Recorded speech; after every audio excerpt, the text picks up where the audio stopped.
Good evening, everybody, and welcome to the next installment of our 2021 Common Ground series.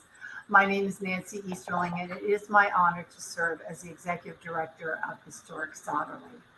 Common Ground is now in its fourth year, and we have been proud to host programs that promote education, allow us to celebrate cultures, to provide resources to our community, to promote social racial equity, to be able to have conversations. And we are very, very proud this year that we have two wonderful organizations that have come back to specifically sponsor our Common Ground programming, Maryland Humanities and the Maryland Heritage Area Authority. But we also want to do a shout out for all of our community partners and our members, so many people that believe in the work that we're doing and are here tonight and always backing us and supporting us. If this is your first time joining us, welcome. If it is, join those who are already signing into the chat. They are old hands and they are letting us know where they are joining us from.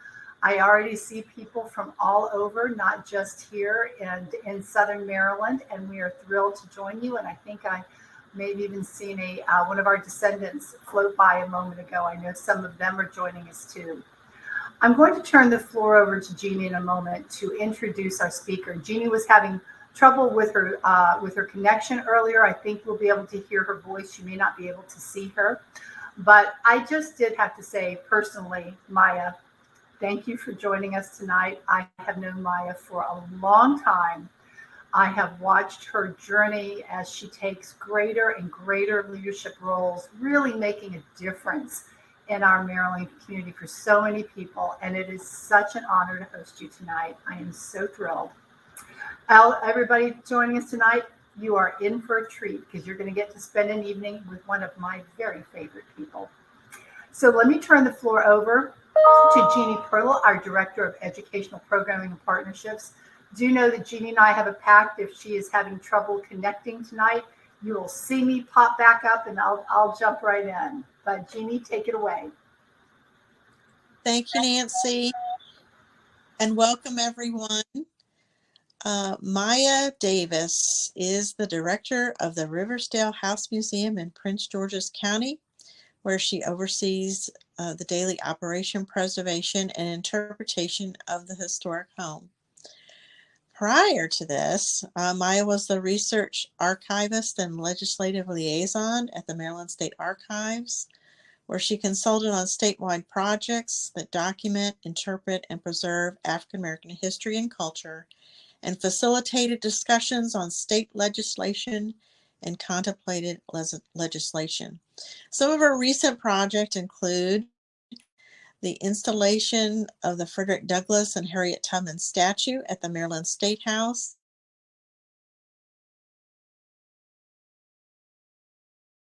Road National Park and Visitor Center. Maya currently serves as a commissioner on the Maryland Lynching, Truth, and Reconciliation Commission and the Maryland Commission on African American History and Culture, and is a board member of the Prince George's County Historical Society. Previously, she served as the interim director of the Banneker Douglass Museum and the Maryland Commission on African American History and Culture staff at the City Museum of Washington, D.C., and vice chair of the Annapolis 1864 Commission to commemorate the emancipation of slavery in Maryland. A native Washingtonian, Maya is a graduate of Howard and George Washington Universities, where she obtained degrees in history and museum studies. And I wanted to also say thank you to our funders. These events are being made possible through the support of Maryland Humanities and Maryland Heritage Area Authority. So thank you, Maya, for joining us. I hope you're okay with the talking picture there.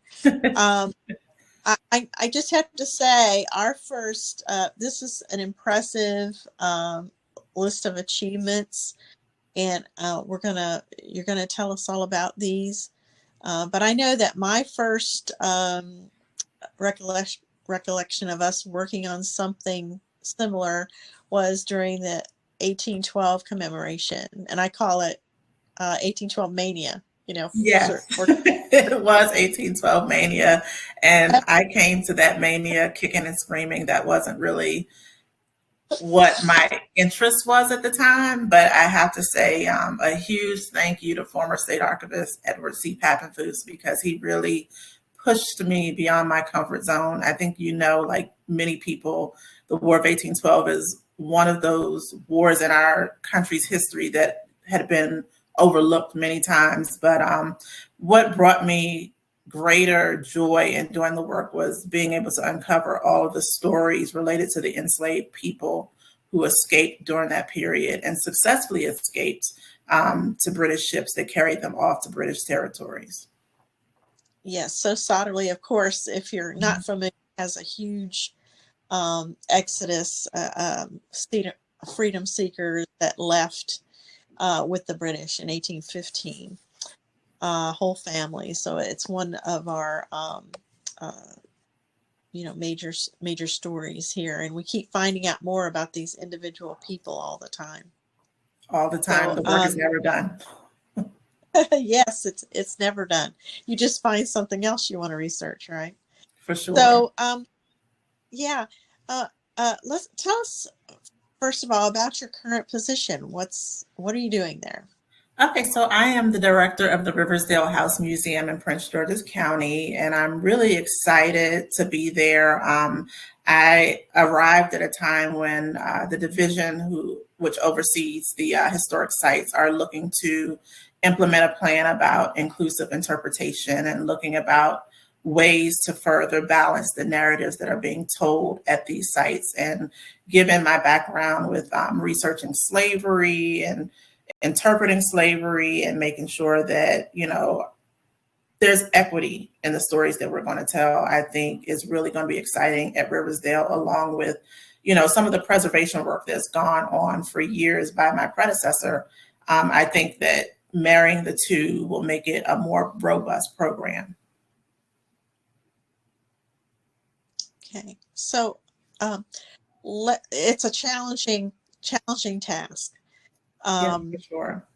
The story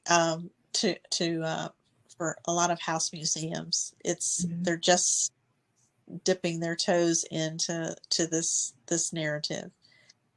So a lot of work. So tell us about your upbringing and whereabouts in Washington were you born, and tell us about your upbringing a little bit.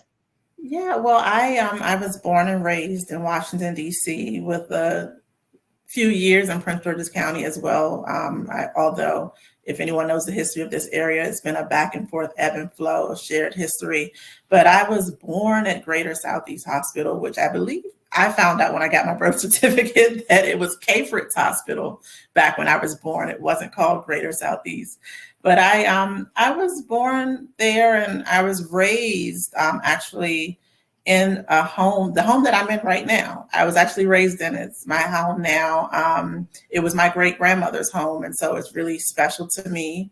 And, my dad and my mom both were DC natives. They actually lived across the street from each other in their younger years. And it's really interesting that they later on reconnected. But, my mom, everybody, like many families, we have like a migration story connected to our ancestors beyond that. And so, I have family. My grandmother was from the Virgin Islands. My father's mom was from Southwestern Virginia. So you kind of have those aspects intertwined with who you are growing up in the city. I attended the Archdiocese of Washington schools, starting at Nativity Catholic Academy and graduating from Bishop McNamara in Prince George's County. So I'm really steeped in this area, and I'm happy to still be here and working at a site where I can really connect with local people and share local history. I think that's really kind of how I see myself working and intertwining this information. Okay. Did your family share this with you? And if so, what did you glean from this information? And I'm sorry, I didn't mean to cut you off. I didn't know if you were finished with your question. And I had Or- slides. I probably should pull them up now, Jeannie. Let me just share that. Okay. I'm still trying to get them uploaded, Maya. Give me just a couple Okay. minutes. But yeah, in terms of oral history, my family definitely handed down much of the oral history that I think led to me being interested in history as a career. It starts off with the oral history and moves into you doing further genealogy.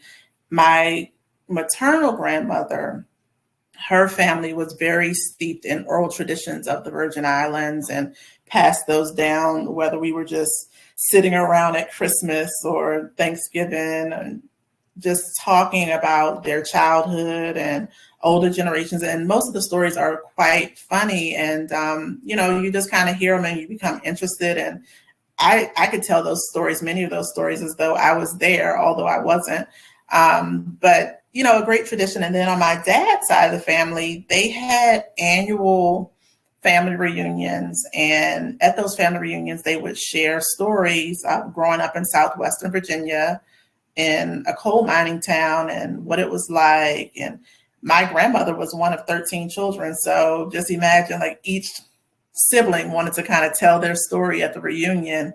And, so I just kind of am really steeped in that oral tradition and the legacy of passing down that information. And my son, I only have one kid, and it's really tough to try to get this new generation of kids to be embraced with history, but I share as much as possible and try to keep him engaged and grounded in who he is.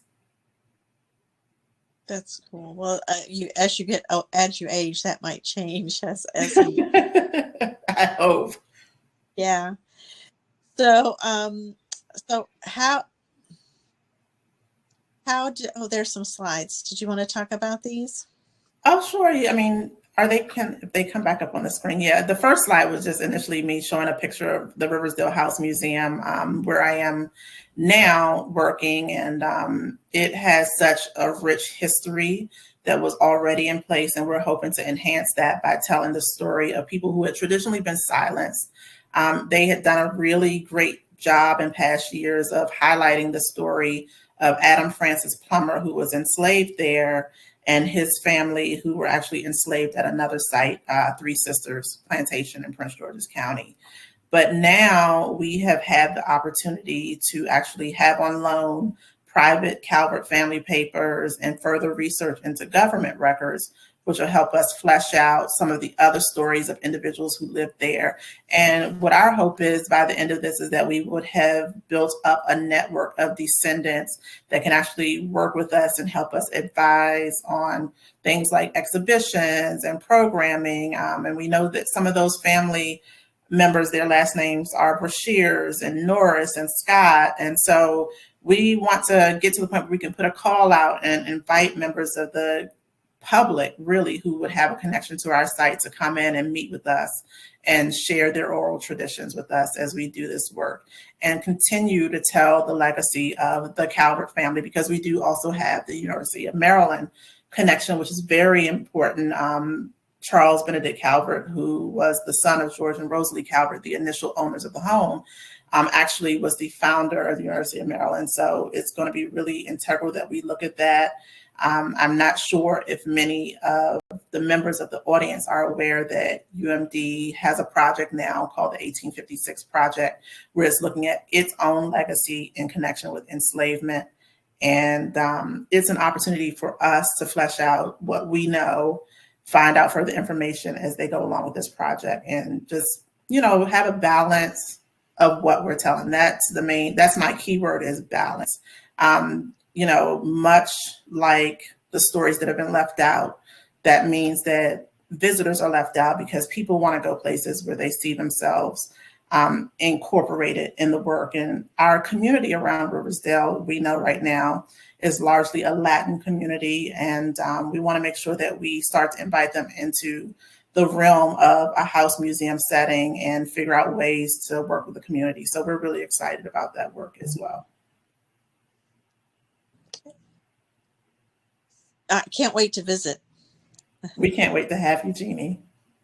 I want to go see it. Really really soon. Okay. Maybe before winter sets in. That would be nice. For sure. So tell us, here's some family. Did you want to talk about? Well, yeah, when you asked the question about oral history and tradition, my family is definitely at the root of that. On the left, you can see my paternal family. That picture is taken at one of our many family reunions. I believe the family reunions actually started a couple of years before I was born in 1977. So, it's been going nonstop every year. COVID was the first year that we did not have a family reunion, and we actually did a virtual reunion. And unfortunately, this year we didn't repeat that, which is, really sad, because you have like this long legacy of getting oral tradition at these events, and hopefully we can reinvigorate and do that later on. And then on the right-hand side is my maternal line in the Virgin Islands, the Joseph family, which is a well-known family. My great-grandmother was one of 17 children, really big family, a mixed race family in the Virgin Islands. But the traditions there that are passed down, whether that be through food culture, social culture, when you think about things like carnival and all of those things that are passed down, and a legacy of, oral tradition. People are proud of who they are. I love to sit and talk to my grandmother, her sisters, my mom, her cousins, her first cousins who grew up there. And we are all still very close knit. It's very different. You have your immediate families, but honestly, the descendants of my great grandmother, we really act as an immediate family. So there's still a great connection and a lot of oral tradition that's handed down in that way. Very good. So you were probably the child that was sitting in and listening to the adults talk. Yes, I'm the oldest of my grandmother's grandchildren, so I really didn't have time for children my age. I spent a lot of time with the older people. I just found comfort in spending time with them, whether that was watching them cook or listen to conversations that I probably shouldn't have been listening in on. I just really enjoyed being around that. And even today, I hang around my grandmother. Like, she's really close to me, and we just really have a good time, and I laugh at her jokes, so she appreciates that. That's cool. Well, that's something we have in common. I'm the oldest, and that's what I did. I wanted to listen to the adult conversations and the stories. And so some of my younger siblings can't even, remember some of the childhood. I go, where were you? Exactly. Both of my grandfathers, maternal and paternal, actually died in the 80s. So for my mom's side, I'm really the only one of my grandmother's grandchildren who remembers my grandfather and actually knew him on a personal level. And I was still relatively young. I think I was 5 or 6 when he passed away. And I'm the youngest granddaughter on my dad's side. So I did have a lot of memories of my paternal grandfather as well. But, just my grandmothers are still living. And so that's a testament. I have a grandmother that's 84 and one that's 97. So the longevity of women, I hope that I have that. So do you, it's amazing how you look at all these old pictures and you find, your characteristics and who you take after. So it's an amazing story. Tell us a little bit about your education and experiences in school. So I'll go beyond my secondary education into college. I actually attended 2 historically Black colleges, Howard University and Claflin College at the time, but is now Claflin University. And then I went to the George Washington University. And I would tell anybody right now, like, I cherish all of the educational opportunities that I've had, but the experiences that I had at the historically Black colleges are the ones that I cherish the most. I started out at Claflin College in Orangeburg, South Carolina. I grew up in the United Methodist Church, had received the United Methodist Scholarship to attend this historically Black college. And I had no familial ties to that particular area in South Carolina. And it was, I believe, the minister of my church, my family church, at the time, he was on the board and he had told me about the school, and I went there. And at the time, I was really still timid and hadn't really come into my own. So it was really exciting to kind of go to a smaller school and get to know people. And it was a very family-oriented environment.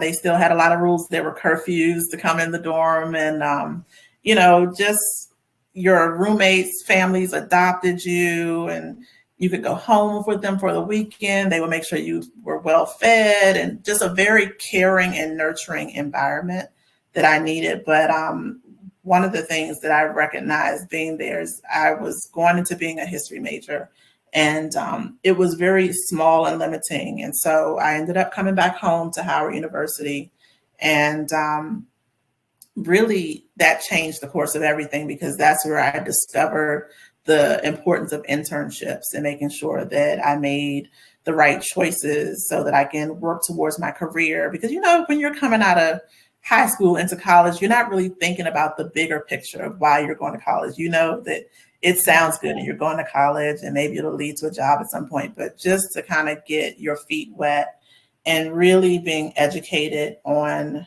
African-American history, not as a choice, but it's something that you have to do. Even as an African-American, there's so many experiences connected to the African-American life in our country and even globally into the diaspora. And being at Howard University, I met Black people from all over the world. And that was super important to who I am today. Coming from a background and having people that were actually from this country, but then also having family in the Caribbean, I think I already had a global perspective, but it even grew more at Howard. It was at Howard, and I was a single mom by the time I got to Howard, and just wanting to get myself started on a work path. I had a professor, Dr. Elizabeth Clark Lewis, who pushed me to apply for a minority internship at the Smithsonian that I knew nothing about, and probably wouldn't have learned about if I had still been going to school in South Carolina, because it was a very different environment.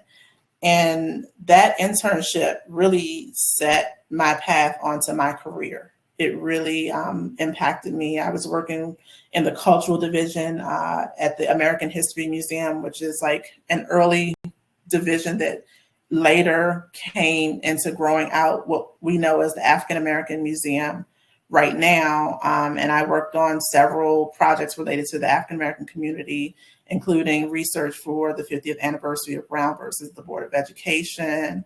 I was one of the first students to actually work with and identify some of the individuals in the Addison Scurlock collection, working with David Haverstick. So I really felt blessed. And coming from DC, like I had never heard of Addison Scurlock until that moment. And so I feel like I've always worked for great people who wanted the best for me. I've been fortunate in that way.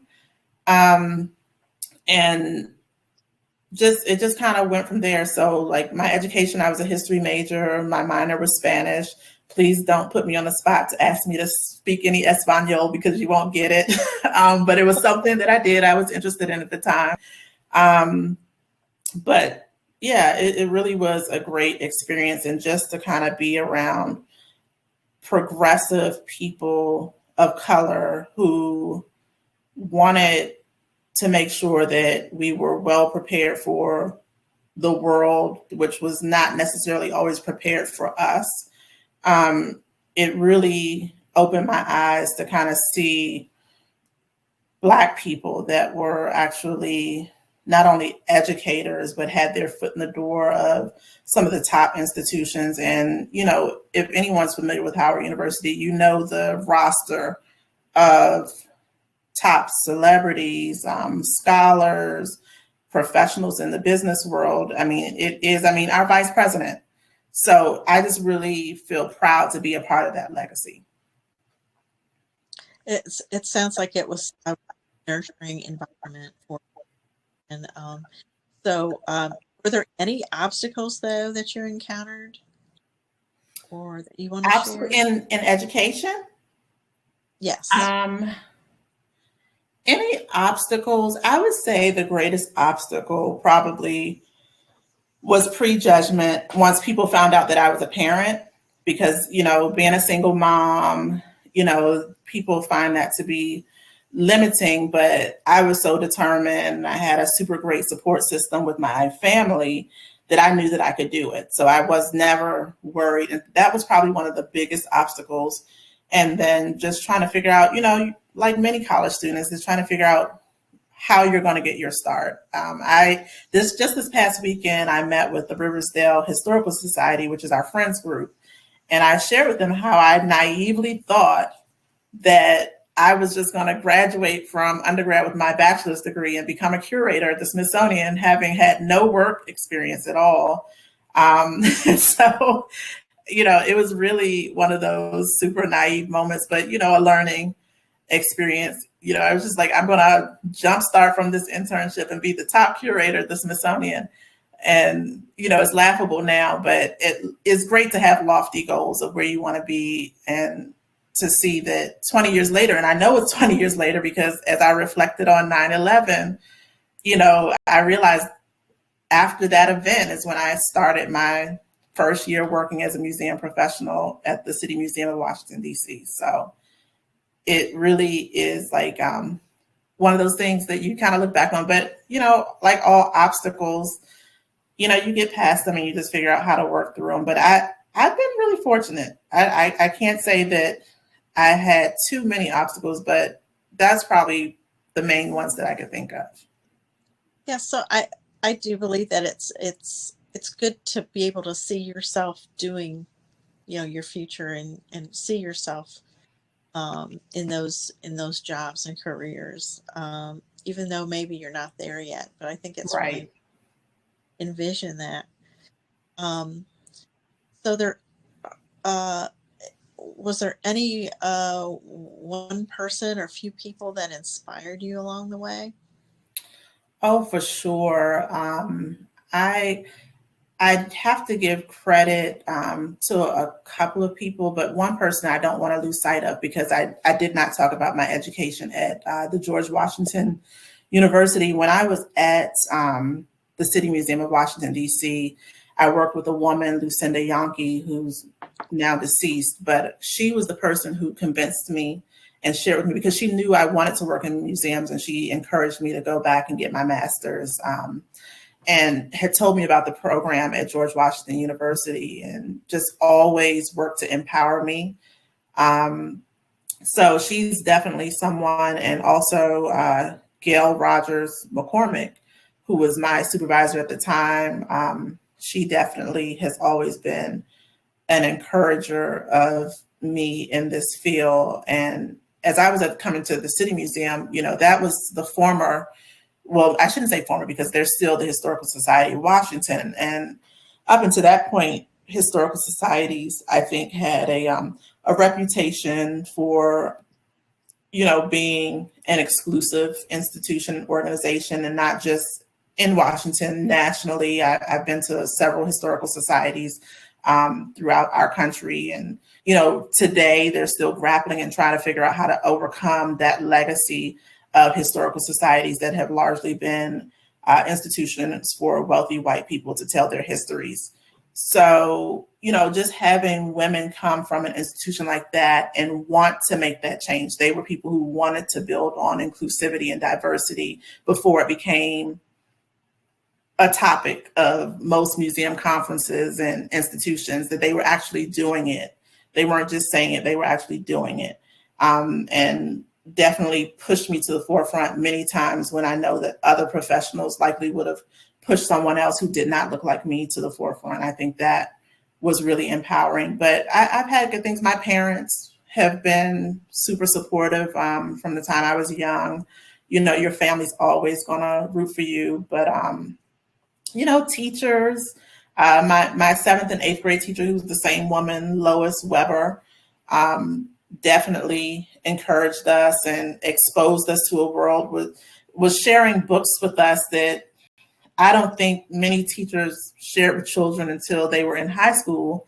So, to read Toni Morrison's Beloved and to read Maya Angelou's I Know Why but the Cage Bird Sings, and to just really have young Black children be inspired by education and centering themselves and their stories in all that we did. I think she definitely was someone who inspired me. So that, and then, I have like a really interesting genealogical background. My grandmother's grandfather was a legislator from the Virgin Islands. And I just think like his story of power and having been someone who met with President Roosevelt several times to defend citizenship in the Virgin Islands, I've been very moved by him. So, it's one of those things where you're like inspired by people living and people that you've never met.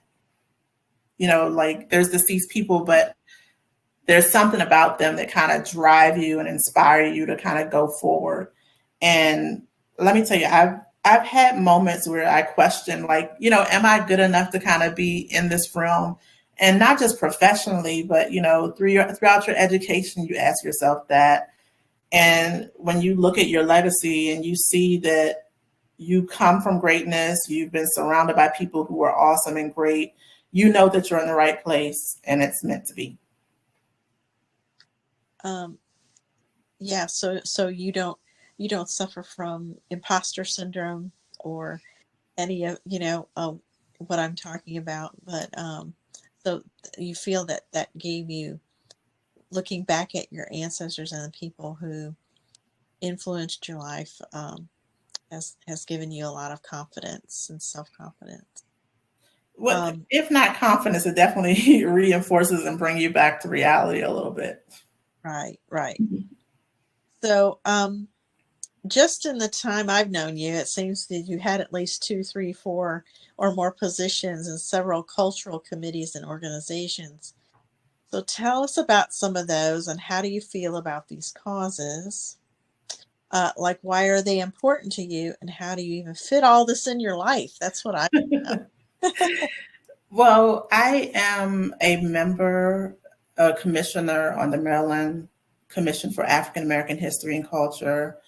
And I really started off attending their meetings when I was working at the Maryland State Archives and kind of connecting with them, with their chairs, with their commissioners. And then eventually at one point, I was actually the interim director of the Banneker Douglas Museum. So I got to work with that commission more intimately and subsequently was then appointed to the commission.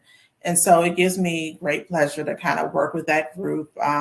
They are change makers from every county within the state and working on different projects within their communities.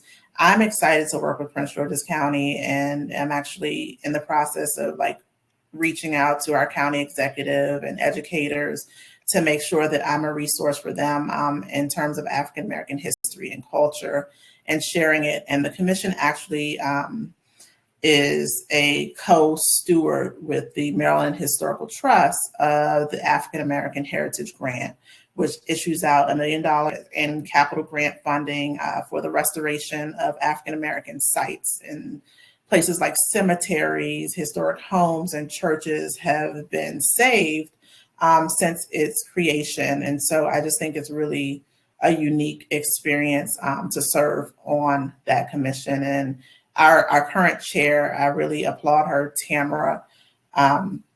We just really are inspired by her leadership. She's done a lot in terms of pushing the agenda of our commission, which is to make sure that African Americans have a seat at the table and their voices are being heard through the community, and especially during the pandemic, where she definitely fought hard for our community and making sure that healthcare issues were brought to the forefront of the conversation as we talked about history and culture.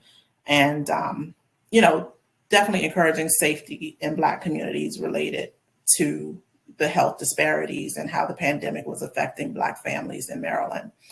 The second commission that I serve on is the Maryland Lynching, Truth, and Reconciliation Commission, which I'm really honored to serve on, and it's a commission where the work is really going to be powerful and impactful, because it's going to look at the 40 lynchings that we know of and hope to uncover any lynchings that are not necessarily documented. And it involves bringing members of the community to the table to actually give testimony on how these lynchings have impacted their communities.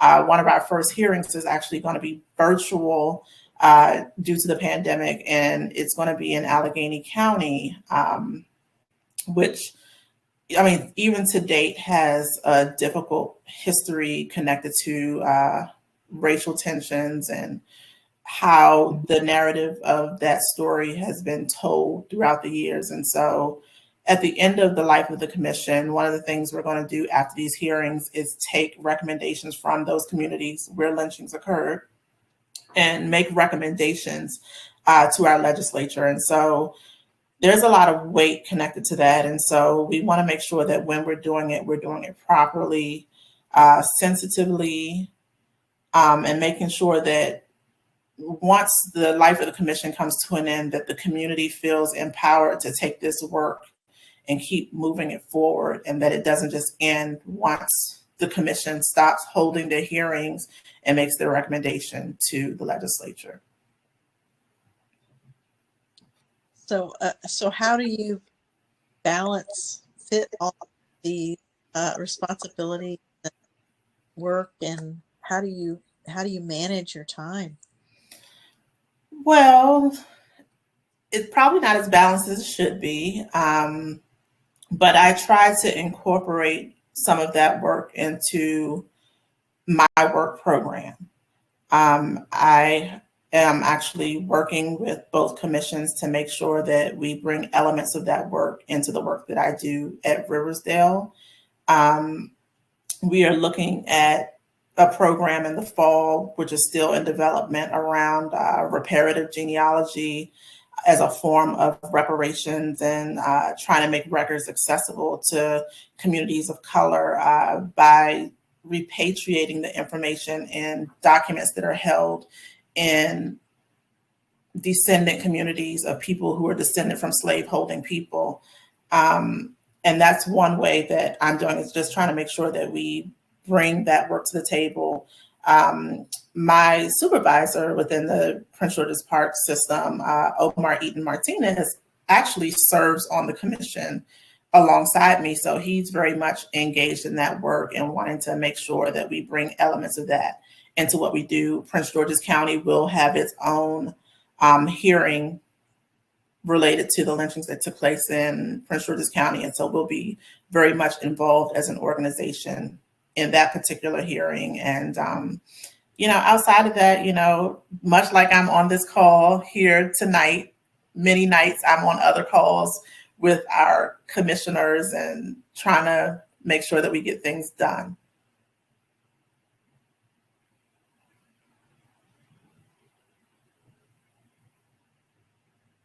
Okay. Well, you broke up just a little bit, and I couldn't hear the very last of it, but I hope everyone else did. So why aren't there more people of color in preservation and museum fields, in your opinion, like archaeologists, archivists, directors, and how might this change, and what changes are needed? I don't think there's any one simple answer, but I'll try to answer as simply as possible.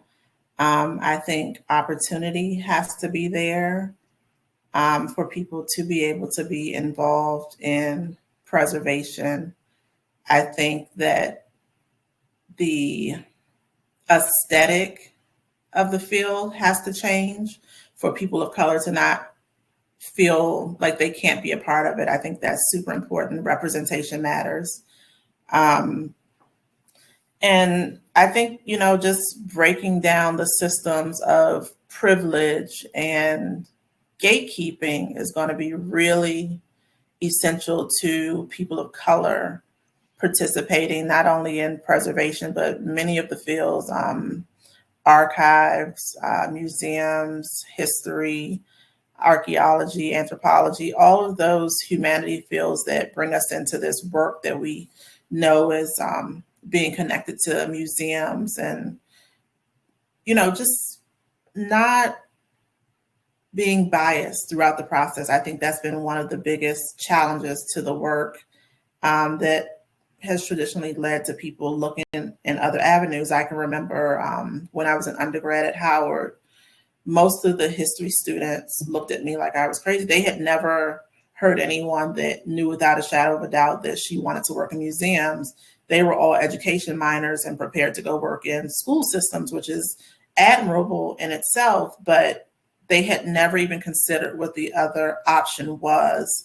And I think having people in place that can actually highlight that for students to know what all of their possibilities can be. You can be a lawyer, you can be, in my opinion, you can be anything you want to be. But I think it's really essential to open up opportunities. If you have internship opportunities, cast your net wider than the places that you typically share with. Like I know for our area, University of Maryland is first priority on everything. And it's like we have a community college in Prince George's County. We also have Bowie State University.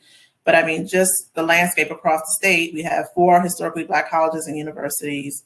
And our community colleges are filled with minority students, not just African American, Asian American, Latin American. It's just important that we think outside of the box and not just limit it to people who that we traditionally feel comfortable being at the table. We have to be open to change and recognizing that there's not one way to do this work. I think that's one of the things I always try to be in a place of learning and understanding other people's perspective.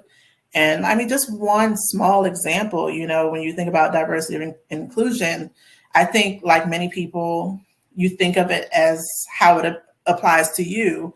And so this week, when I was inviting people to this program here at Sotterley, one of the members of my friends group said to me, the 15th of September is Yom Kippur, and, it's a solemn holiday, and we observe that. And it had never really crossed my mind as we were planning this event that someone wouldn't be able to attend for that reason. And it made me realize that I also have more learning to do about diversity and inclusion outside of how it impacts me directly or my community directly. So I think that's something that's super, super, super important, is making sure that you have an understanding and openness and willingness to embrace all perspectives. That's what it's going to take.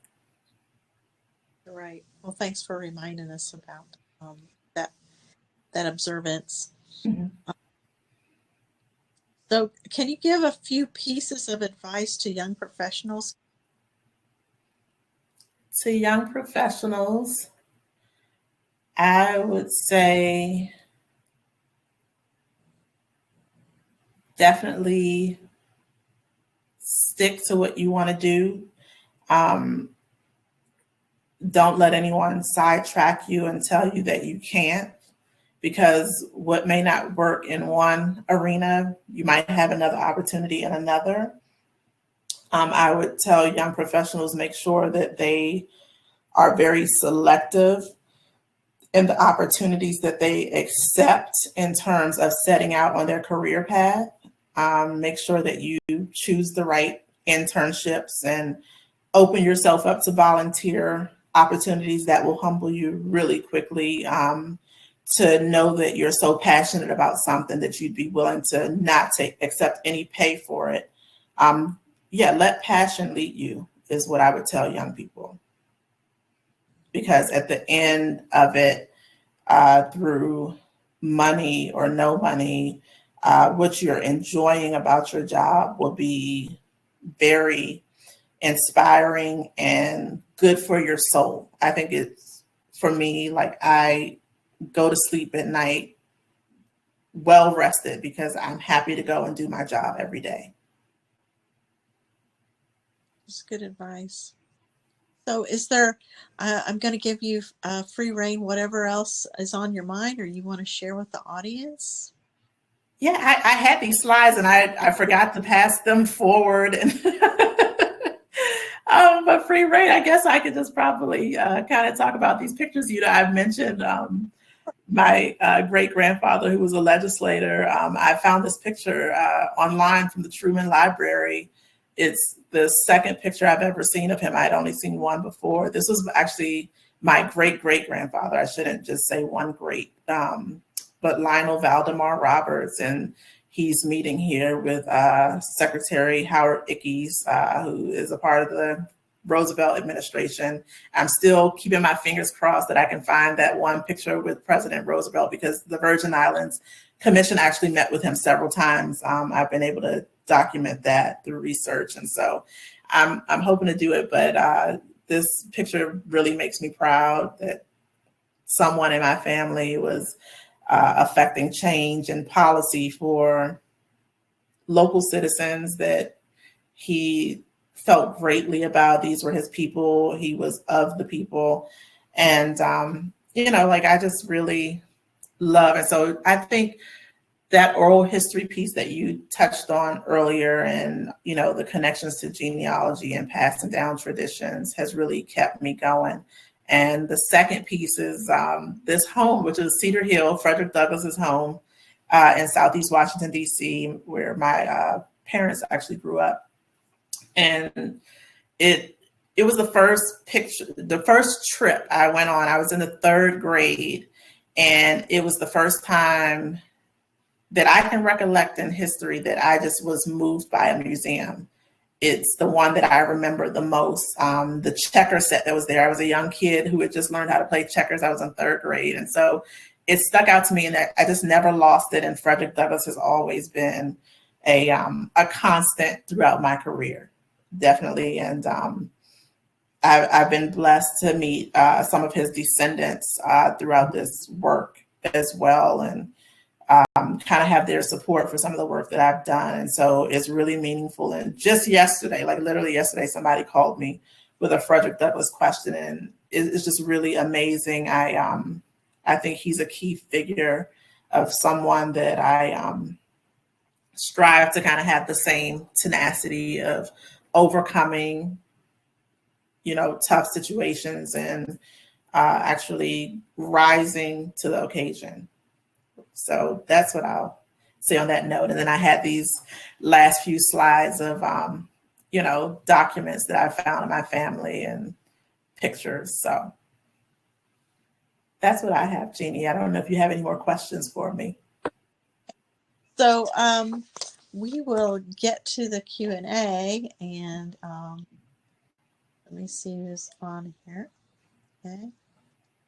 We have some questions from the audience that we have time to look at here. So Trudy, one of our descendants, Trudy Telfair.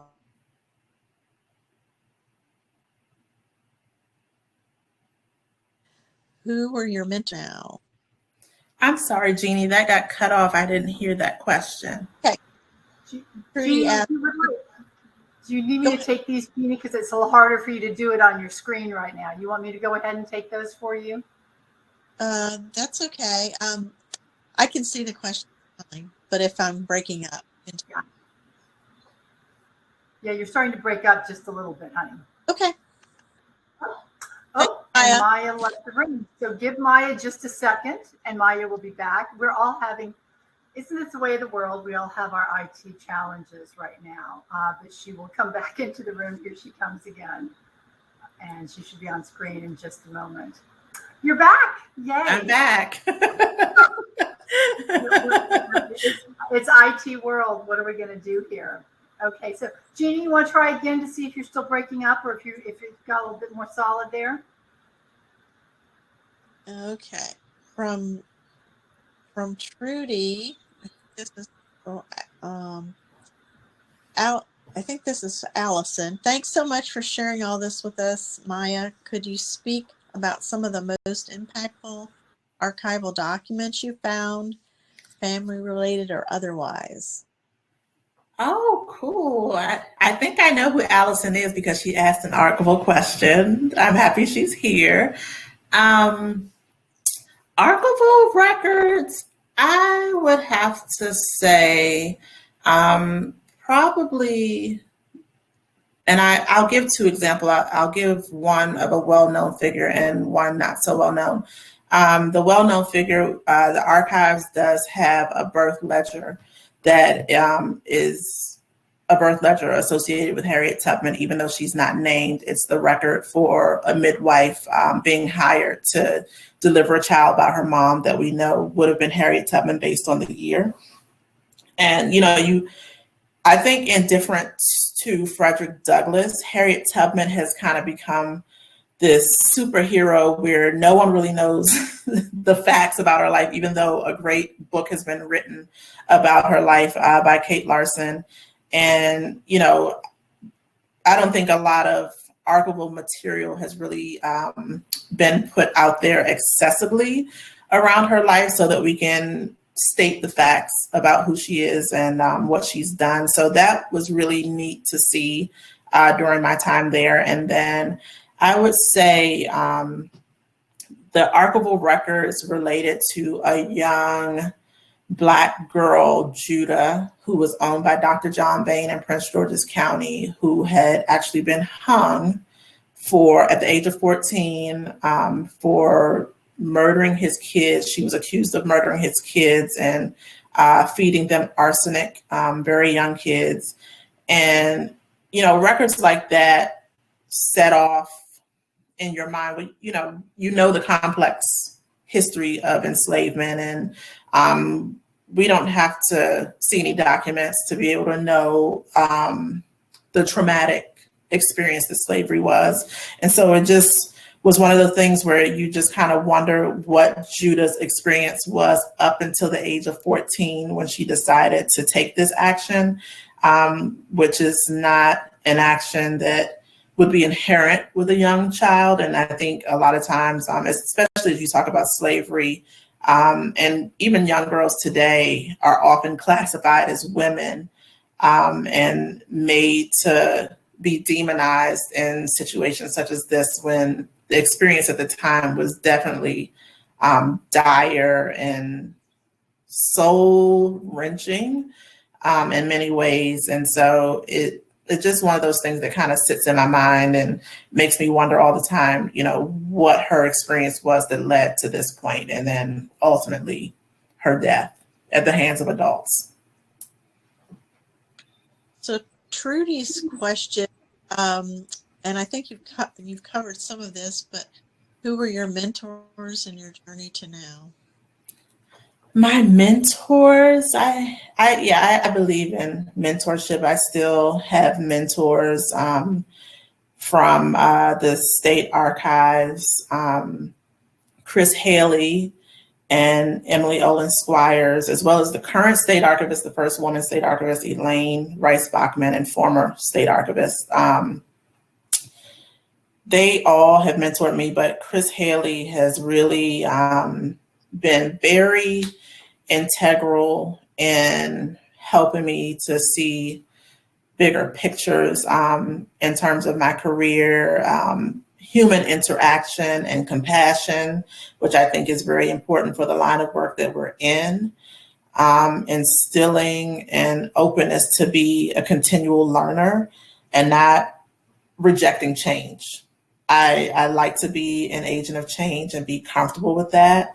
I recognize the change is not always comfortable, but just sitting in a place where I can embrace it when it's, for the good of the group, or, the good of the organization, or the good of your site or your museum. Gail Rogers McCormick, who I mentioned earlier, she's also another mentor. And I have a core of sister friends that are really great mentors to me, and I can have conversations with them about work-related questions. And because they're in this field, I can actually go to them and say, how would you handle this? Like, what's your experience been with this? From different organizations, but I would definitely say Chris Haley and Gail Rogers McCormick have been great mentors for me. Yeah, I think Chris is on next year's lineup for Common Ground. But, Awesome. we're looking forward to that. So, Crystal Gaskins, she asked, of your family in Virginia, what history did you discover? Well, in my family in Virginia, I discovered the life of Black Appalachia and mixed race communities in Southwestern Virginia. It was really interesting for me because I think, when Appalachia has largely been depicted, whether that be in history or popular culture, you kind of think of the Clampetts, and it's just a totally different experience. And having come from that and knowing who those people are, and I mean, it really was a tough community to live in because you have whole coal mining communities who Black and white were extremely poor, and it's really a tough history to embrace every inch of their life. And we're talking well after slavery was run by coal mining companies. Their homes were owned by coal mining companies. So it was very much like sharecropping systems, if you will. And families, I think, very much dependent on the military to get out of those communities. My own grandmother came to Washington, D.C. to live with her sister and eventually became a domestic in this area. And so just making a way out of a situation that doesn't seem like it's one that you'll be able to overcome. But, people in general, I think the human spirit, you can overcome anything, and especially with the legacy of our country. I think people from all over and all walks of life have experienced that aspect of their family that has to kind of overcome the toughness and being extremely poor. And like I said, they were a family of 13. I don't even know how they were able to get food to eat for their children. I really don't. That's really been something that is amazing to me, that they were able to do that in a setting, and to, have like health issues related to coal mining.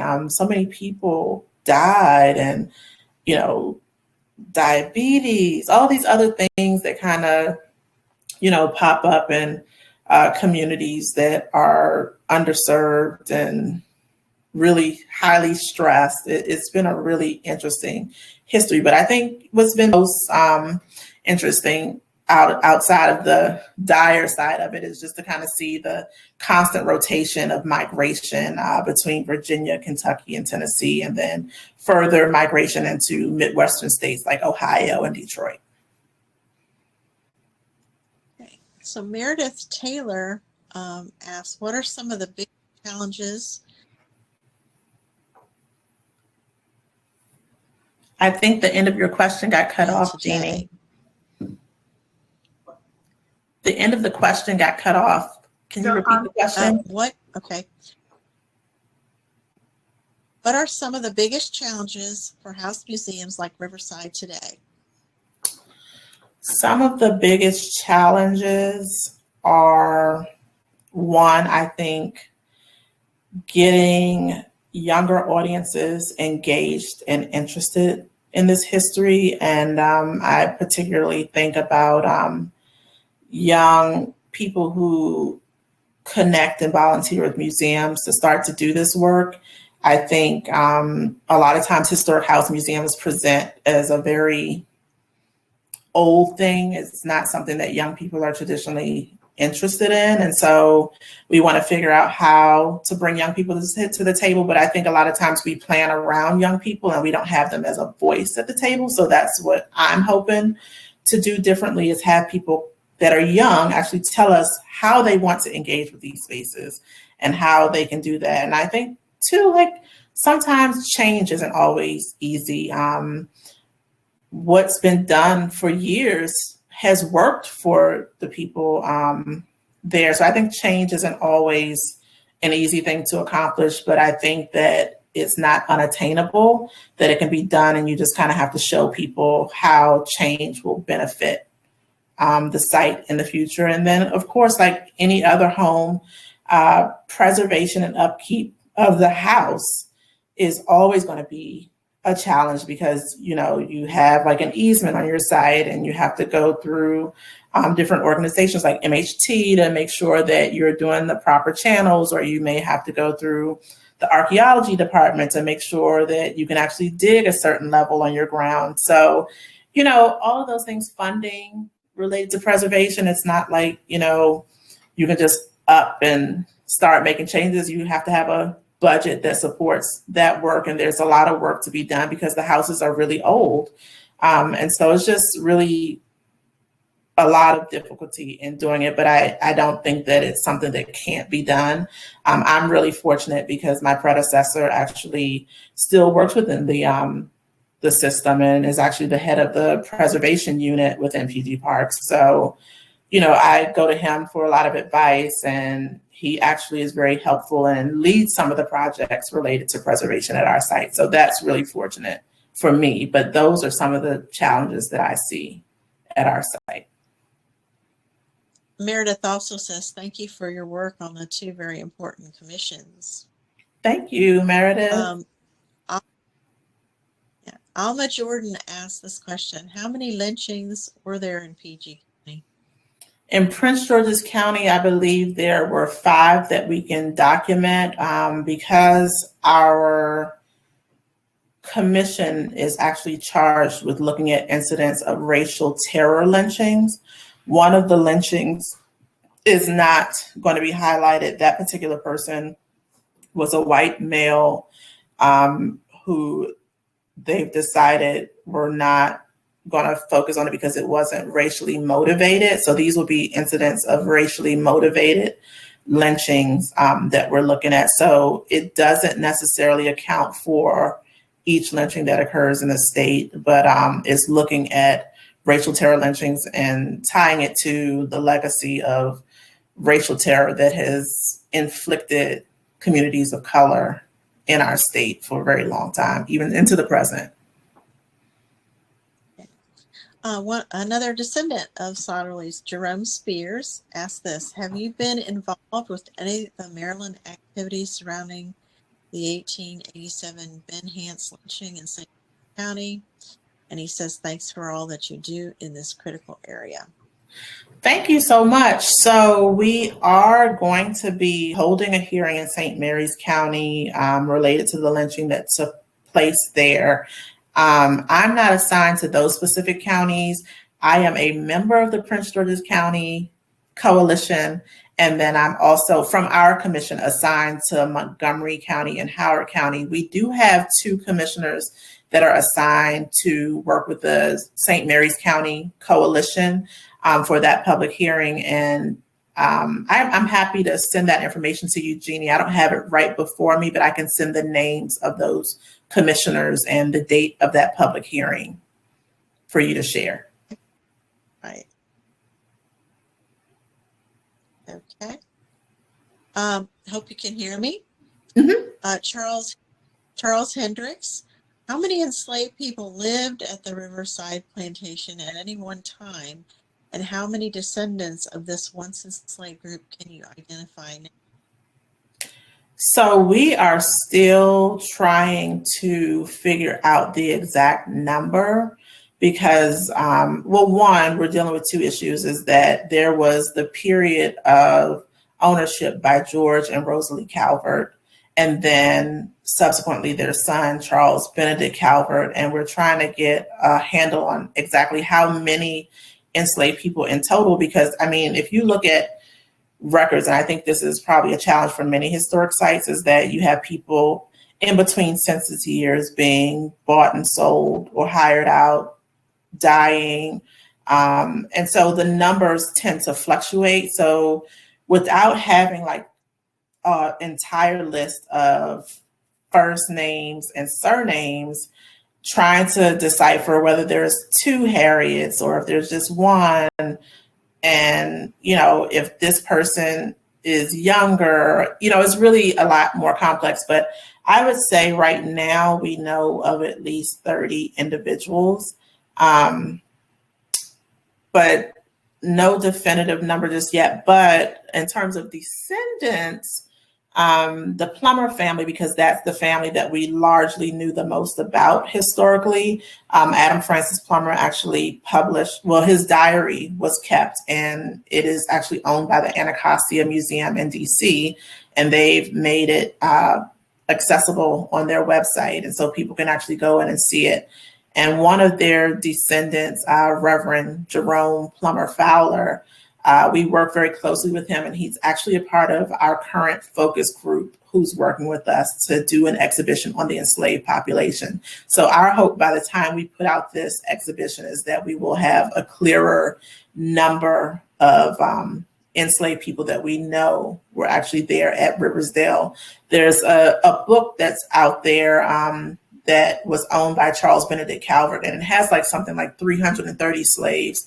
And a lot of people thought that those slaves were slaves that would have been at Riversdale, but actually what that book is an account book of how slaves would have been distributed from another slaveholding person that he became. He was the executor of his estate. And so he's distributing those slaves out to be sold or hired out. So they're not necessarily his enslaved population at Riversdale, but rather the settling of an estate. Okay. And there's several. Linda Davis is sharing some links in our chat. So thank you very much for sharing that. Lynn Futrell asked, and she wants to add to Jerome's comment.